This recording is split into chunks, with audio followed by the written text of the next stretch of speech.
आज की कहानी का नाम है जैसे को तैसा। तो शुरू करते हैं कहानी। एक लोमड़ी और सारस में बहुत गहरी दोस्ती थी। लोमड़ी बहुत चालाक बनती थी। वह दूसरों को बेवकूफ़ बनाने में मज़ा लेती थी।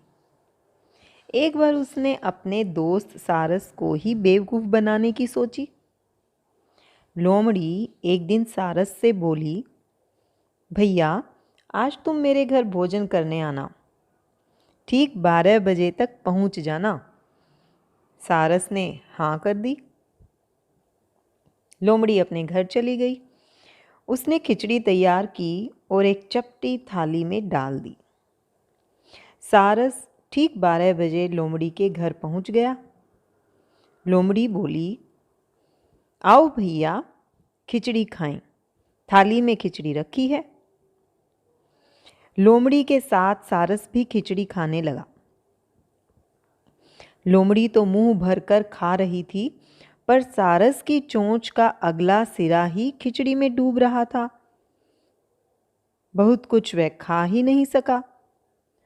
पेट भर जाने के पश्चात लोमड़ी ने पूछा, भैया सारस, पेट भरकर खाया है ना?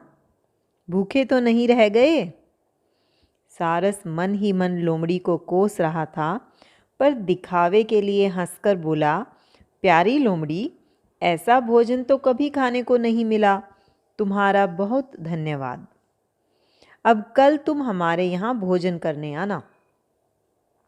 यह कहकर सारस वहाँ से चला गया। उसने भी अपने घर पर खिचड़ी बनाई, उसे एक सुराही में डाल दिया। थोड़ी देर बाद लोमड़ी आ गई। लोमड़ी के आने पर सारस ने कहा, आओ लोमड़ी, हम मिलकर खिचड़ी खाएं। सारस ने अपनी चोंच सुराही में डाल दी और मज़े से खिचड़ी खाने लगा। लोमड़ी का मुंह सुराही में न जा सका। वह खड़ी देखती रही। लोमड़ी बोली, क्या इसीलिए तुमने मुझे यहाँ बुलाया था? सारस ने उत्तर दिया, जैसा तूने मेरे साथ किया था वैसा ही मैंने तेरे साथ किया है। क्या बुरा किया है? ठीक ही है, जैसे को तैसा। लोमड़ी ने शर्म से सिर झुका लिया और चुपके से वहाँ से खिसक गई। तो बच्चों, ये कहानी तो यहाँ ख़त्म हुई। अब बात है कि इस कहानी से आपने क्या सीखा।